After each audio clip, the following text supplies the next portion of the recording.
তারেক জিয়ার বিরুদ্ধে নির্বাচন কমিশন ও ডক্টর ইউনূস সরকার কেন ব্যবস্থা নিচ্ছে না? তারেক রহমান কি করেছে দেখেন দর্শক। সুস্পষ্টভাবে প্রকাশ্যে নির্বাচনী আচরণবিধির প্রতি বৃদ্ধাঙ্গুলি দেখিয়েছে জনাব তারেক রহমান। আজ রাজনীতিতে এত বেশি ঘটনা ঘটেছে, কোনটা রেখে কোনটা বলবো ঠাহর করতে পারছি না। ভালো খবর যেমন আছে, অস্থিরতার খবরও কম নয়। ভালো খবরের চেয়ে বরং অস্থিরতার খবরটাই বেশি। অসাধারণ অসাধারণ অসাধারণ পরিকল্পনা ইউনূস সাহেবের মাধ্যমে, অসাধারণ পরিকল্পনা। হাসিনা যেটি যায় না, সাগর শুকায় যায়, ওই খালি ধ্বংস, অভিশাপ আর দুঃসংবাদ বয়ে নিয়ে আসে।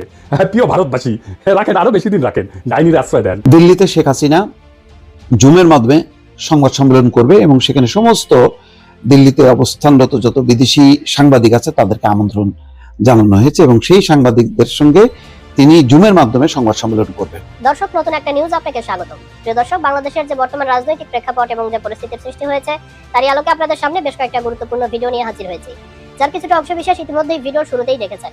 তো দর্শক, ভিডিওর শুরুটা দেখে কিন্তু বুঝতে পেরেছেন যে আজকের নিউজটা ঠিক কতটা গুরুত্বপূর্ণ এবং ঠিক কোন বিষয়টাকে ইঙ্গিত করছে। তাই বলবো, যারা ভিডিওটি অন করেছেন না টেনে সম্পূর্ণ নিউজটি মনোযোগ সহকারে দেখতে থাকুন, তাহলে আজকের মূল বিষয়টা বুঝতে পারবেন। তো দর্শক, আর বেশি দেরি না করে চলুন দেখে আসবো আজকে সেই কাঙ্ক্ষিত ভিডিও। তারেক জিয়ার বিরুদ্ধে নির্বাচন কমিশন ও ডক্টর ইউনূস সরকার কেন ব্যবস্থা নিচ্ছে না? তারেক রহমান কি করেছে দেখেন দর্শক। সুস্পষ্টভাবে প্রকাশ্যে নির্বাচনী আচরণবিধির প্রতি বৃদ্ধাঙ্গুলি দেখিয়েছে জনাব তারেক রহমান। দর্শক, তারেক রহমান তো দেখাবেনি। তারেক রহমানের কর্মীদের দৃষ্টিভঙ্গি হচ্ছে কিসের আচরণবিধি, আমরা যা করবো এটি আচরণবিধি। এই দৃশ্য আমরা দেখেছি। এখন তার কর্মীরা বা এরকম করবে না কেন যে তারেক রহমান নিজে আচরণবিধি গুনেন না এবং তার বিরুদ্ধে কোনো ব্যবস্থা নেওয়া যায় না। জামাতের প্রার্থীর বিরুদ্ধে শোকজ করা হয়, অমুককে শোকজ তমুককে শোকজ। একটা দলের প্রধান তারেক রহমানের চাইতে যার ওয়েট, যার মর্যাদা অনেক বেশি, জনাব নাহিদ ইসলাম। কারণ এই নাহিদ ইসলামরাই তো হাসিনার পতন ঘটিয়েছে। নাহিদ ইসলামদের কল্যাণেই তো তারেক রহমান দেশে আসতে পেরেছে। সেই নাহিদ ইসলামকে শোকজ করা হয় যৌক্তিক কারণ ছাড়া, আর তারেক রহমানকে কিচ্ছু করা হয় না। কি করেছে? সুস্পষ্ট আচরণবিধি লঙ্ঘন করেছে। নাম দিয়েছে খালেদা জিয়ার জন্য দোয়া মাহফিল ও আলোচনা সভা। স্পষ্টত পকেট থেকে একটা ভুয়া ফ্যামিলি কার্ড বের করে সেটা দেখাচ্ছে যে আমরা এটা আপনাদেরকে দেব। নির্বাচনী প্রচারণা শুরু হবে 22 তারিখ। শুরু হয়নি এখন পর্যন্ত, কিন্তু তারেক রহমান দোয়া মাহফিলে ফ্যামিলি কার্ড দেখাচ্ছেন। দোয়া মাহফিলের নামে বা অন্য কোনো ভাবে সুস্পষ্টভাবে নির্বাচনী প্রচারণা চালানো কিংবা এরকম প্রতিশ্রুতি দেওয়া, এটা আচরণবিধির লঙ্ঘন, এতে কোনো সন্দেহ নেই। যে কোনো আইন বিশেষজ্ঞ বা যে কোনো সচেতন মানুষ যারা আচরণবিধি সম্পর্কে জানেন তারা একমত হবেন।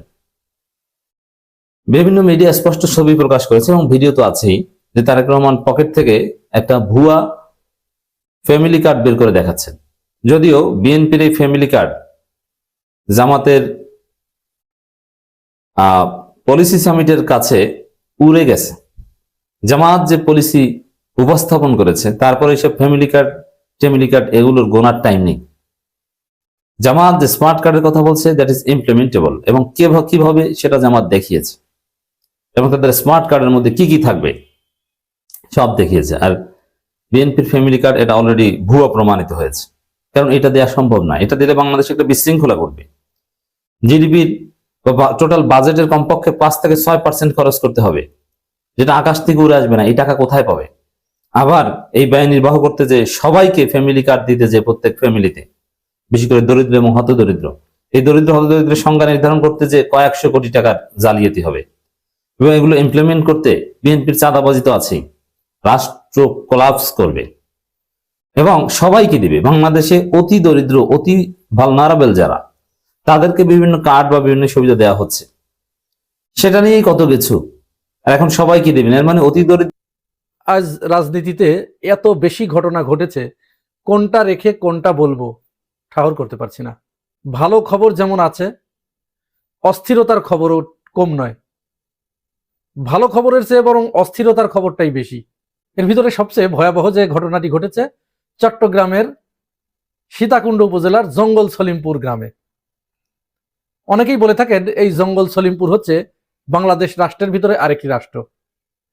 এখানে যে মর্মান্তিক ঘটনাটি ঘটেছে, একটি রাজনৈতিক দলের কার্যালয়ের ভিতরে একজন অস্ত্রধারী সশস্ত্র সন্ত্রাসী লুকিয়ে আছে।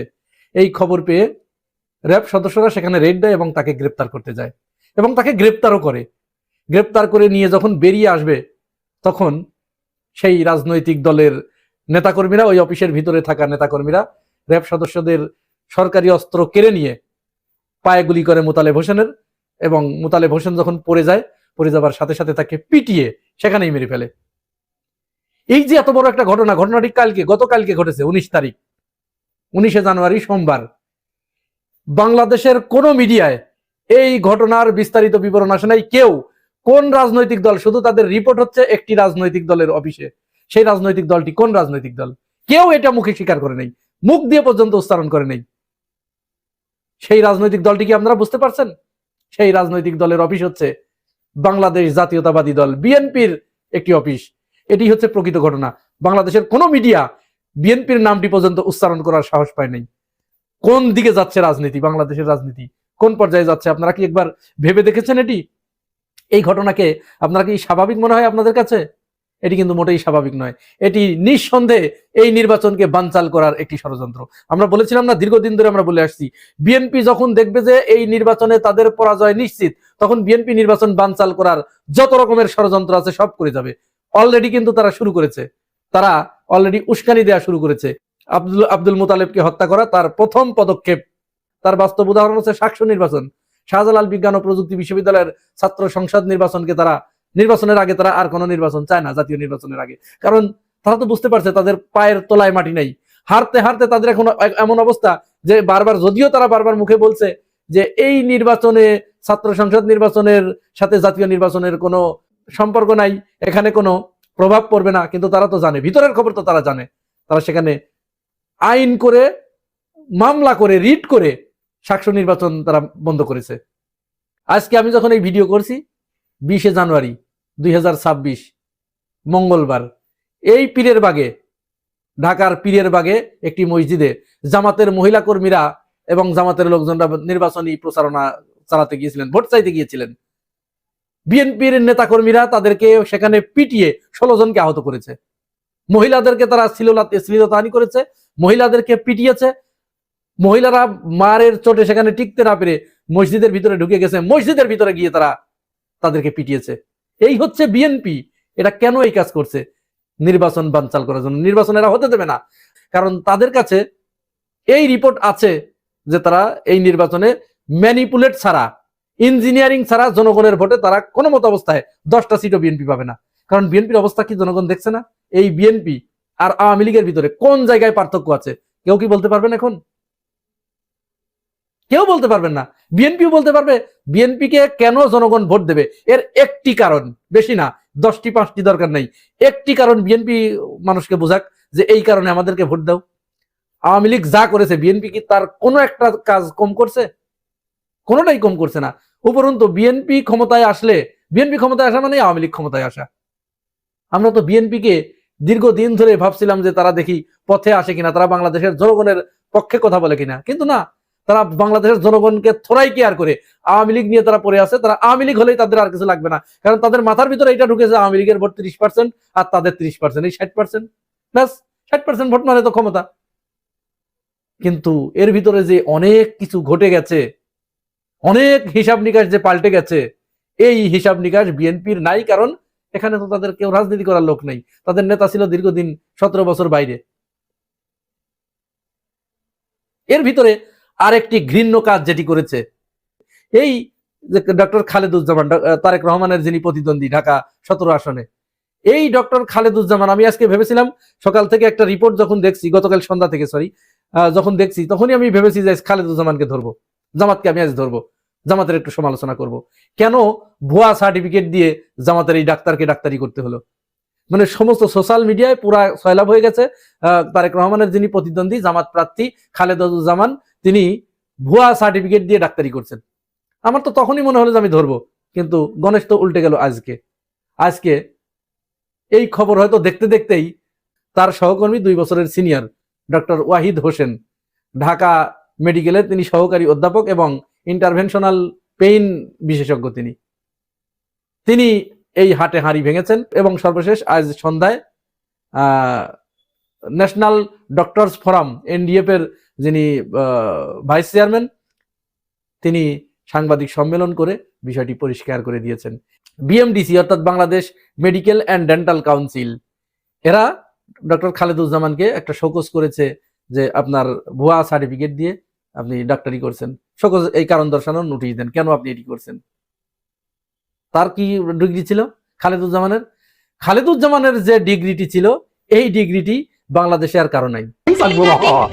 হাসিনা যেটি যায় না, সাগর শুকায় যায়, ওই খালি ধ্বংস, অভিশাপ আর দুঃসংবাদ বইয়া নিয়ে আসে। প্রিয় ভারতবাসী, রাখেন, আরো বেশি দিন রাখেন, ডাইনির আশ্রয় দেন, আর অসাম্প্রদায়িক সেকুলার লিবারাল ফোন মারা খাইতে থাকেন। কি হইল এডিটর সাহেব, আপনি মাইন্ড করছেন মনে হয়, রাগিচ্ছেন কেন? আমি মুখ খারাপ করেছি? আমি কথা কইনি তো, আমি ফোন মারার কথা কইছি। হ্যাঁ, ডাবল ফোন মারা মানে ইনকা করে ডাবল ফোন মারা খাবি। খবরের পেছনে খবর থাকে। আপনারা সকলেই জানেন বাংলাদেশের সাথে আমেরিকার সাফল্যজনক বাণিজ্য চুক্তি চূড়ান্ত হয়েছে এবং এর ফলে বাংলাদেশের উপর প্রেসিডেন্ট ট্রাম্প 35% থেকে শুল্ক 20% নামাইয়ে নিয়ে আসছে। এর পেছনে কি কাহিনী আর এই খবরের কি মানে বাংলাদেশের জন্য, সেটা নিয়ে আজকে কথা বলবো। আমি 31 মার্চ 2025 একটা এপিসোড করেছিলাম, আমেরিকার হৃদয়ে জয়, বাংলাদেশের অবিশ্বাস্য মিশন। আজকের এই এপিসোড দেখার পরে যদি আরো টাইম থাকে তাহলে দেখবেন ওই আগের এপিসোড। এই বাণিজ্য চুক্তি ঠিক একই কৌশলে হয়েছে। যাই হোক, আসেন সেই পেছনের আলাপ আমরা আল্লাহর নামে শুরু করি। এখন প্রথমে আমেরিকার সাথে বাংলাদেশের কি সব বিষয় নিয়ে কথা হয়েছে সেটা দেখা যাক। প্রেসিডেন্ট ট্রাম্প এপ্রিলের 2 তারিখে যে সমস্ত দেশের সাথে আমেরিকার বাণিজ্য বৈষম্য আছে তাদের উপর তিনি ব্যাপক হারে শুল্ক বৃদ্ধির ঘোষণা দেন। এরপর পরই আমাদের প্রধান উপদেষ্টা প্রফেসর ইউনূস ট্রাম্পকে একটা পত্র লেখেন, এই নতুন শুল্কের প্রয়োগ 90 দিনের জন্য স্থগিত করার অনুরোধ করেন। এই যে এই চিঠিতে ট্রাম্প এই অনুরোধ গ্রহণ করে বাংলাদেশ সহ সকল দেশকে 90 দিন সময় দিয়ে বলেন যে এর মধ্যে তাদেরকে আমেরিকার সাথে চুক্তিবদ্ধ হতে হবে এই মর্মে যে তারা বাণিজ্য বৈষম্য দূর করার বিভিন্ন কার্যকর পদক্ষেপ নেবে। বাণিজ্য বৈষম্য বলতে কি বোঝায় তা আপনারা জানেন। তাও বলি, আমরা আমেরিকা যে পরিমাণে টাকার পণ্য রপ্তানি করি, আমেরিকা আশা করে আমরাও সেই পরিমাণে পণ্য আমাদের দেশে আমদানি করব। আমেরিকাও আমাদের দেশে রপ্তানি করতে চায় সেই পরিমাণে পণ্য। খুব স্বাভাবিক চাওয়া, তাই না? ন্যায্য চাওয়া। সেটা না হইলেই বাণিজ্য বৈষম্য হয়।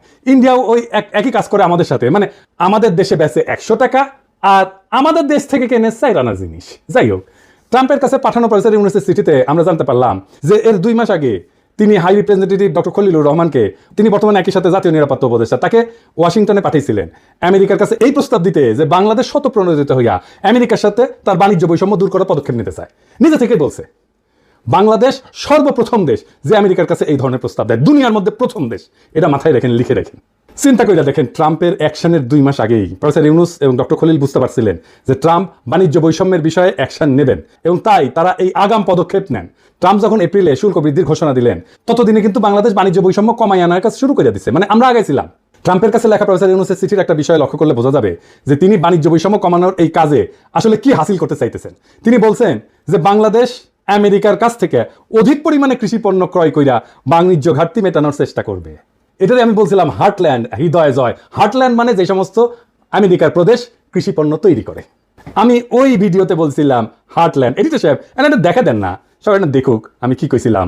আমাদের একটা জিনিস এখানে বুঝতে হবে, আমেরিকার হার্টল্যান্ড বলে একটা জায়গা আছে, মানে আমেরিকার হৃদয়। সো আমেরিকার এই হৃদয়কে আমরা কেন বিজয় করতে চাই? আমেরিকার হার্টল্যান্ড বলতে সাধারণত মধ্য পশ্চিমাঞ্চলের কৃষিভিত্তিক রাজ্যগুলোকে বোঝায়, যা আমেরিকার অর্থনৈতিক, সাংস্কৃতিক এবং রাজনৈতিক পরিচয়ের মূল ভিত্তি হিসেবে বিবেচিত হয়। এই রাজ্যগুলোকে বলা হয় হার্টল্যান্ড। তাদের ভৌগোলিক অবস্থান, কৃষির উপরে নির্ভরশীলতা এবং ঐতিহ্যবাহী আমেরিকার মূল্যবোধের জন্য তাদেরকে হার্টল্যান্ড বলা হয়। এদের রাজনৈতিক গুরুত্ব অপরিসীম, বিশেষ করে নির্বাচনী প্রক্রিয়া এবং নীতি নির্ধারণে। তাই আমরা এই হার্টল্যান্ডকে টার্গেট করব। দেখলেন তো কৃষি পণ্যের উপর তিনি জোর দিলেন কেন? এটা আমার ওই ভিডিওতে আছে। তারপরেও আমরা আরেকটু বুঝে দেখি। এটা আমরা বুঝতে পারলাম আমেরিকা বাংলাদেশের উপরে 20% শুল্ক ধার্য করার পর প্রকাশিত রয়টার্সের একটা খবর থেকে। রয়টার্সের এই খবরে বলা হয় যে শুল্ক আলোচনায় বাংলাদেশের প্রধান আলোচক বা lead negotiator doctor Khalilur Rahman বলছেন যে protecting our apparel industry was a top priority, but we also focused our purchase commitments on US agricultural products. This supports our food security goals and fosters goodwill with US farming states. ইংরেজি যেহেতু কইছে ঠিকই কইছে, তাই না? বাংলায় এটা মানে হইতেছে যে উনি বলছেন যে আমাদের বস্ত্র শিল্পকে, গার্মেন্ট শিল্পকে রক্ষা করা একটা প্রায়োরিটি কাজ, উচ্চ অগ্রাধিকার। সেটা সত্ত্বেও আমেরিকা থেকে কৃষিপণ্য আমদানি ছিল আমাদের ফোকাস। এতে আমাদের খাদ্য নিরাপত্তা বৃদ্ধি পাবে এবং আমেরিকার কৃষি নির্ভর রাজ্যগুলির সাথে আমাদের ঘনিষ্ঠতা বাড়বে। তিনি যেহেতু ইংরেজি কইছেন, ঠিকই কইছেন। আর আমি বাংলাতে কইছিলাম হার্টল্যান্ড, যে আমি হার্টল্যান্ডকে মানে আমেরিকার কৃষিপণ্য উৎপাদন করে যেই অঞ্চল, যে প্রদেশগুলো, সেগুলোকে বলে হার্টল্যান্ড। এই হার্টল্যান্ডের পণ্য আমরা কিনবো, তাই আমরা আমেরিকার হৃদয় জয় করব। তাই এই কথাটার অর্থ কি? যে আমেরিকা থেকে বেশি কৃষি পণ্য ক্রয় করা এক কথা, কিন্তু তিনি কেন খাদ্য নিরাপত্তার বিষয়টা টেনে আনলেন? আমরা জানি আমাদের দেশে 40-এর মন্বন্তর 74-এর দুর্ভিক্ষে লক্ষ লক্ষ লোক মারা যায়। এটা আমাদের জাতির কালেকটিভ মেমোরিতে আছে। যুদ্ধকালীন সময় এত লোক কিন্তু মারা যায় না। এরপর অপুষ্টিতে মারা যায় অগণিত মানুষ। এই স্মৃতি আমাদের এখনো তাড়া কইরা বেড়ায়। ফলে খাদ্য নিরাপত্তা আমাদের চিন্তার ডিএনএর ভিতরে ঢুকে গেছে এবং হইয়া দাঁড়াইছে আমাদের জাতীয় নিরাপত্তার 1 নম্বরের অগ্রাধিকার। খলিল ভাইকে যখন জাতীয় নিরাপত্তা উপদেষ্টা করা হলো, তখন চারিদিক দিয়ে কি হাউকা, উনি নিরাপত্তা কি বুঝেন? এবার বুঝ নিরাপত্তা কারে বলে। খাদ্য নিরাপত্তা আমাদের জাতীয় নিরাপত্তার 1 নম্বর অগ্রাধিকার। খাদ্য কি মিলিটারি এলিমেন্ট নাকি রে বক্সোদ? দর্শক, সম্পূর্ণ ভিডিওটি দেখলেন, আশা করি বিষয়টি বুঝতে পেরেছেন। এ নিয়ে আপনার গুরুত্বপূর্ণ মন্তব্যটি অবশ্যই কমেন্ট বক্সে জানিয়ে দিবেন। ধন্যবাদ।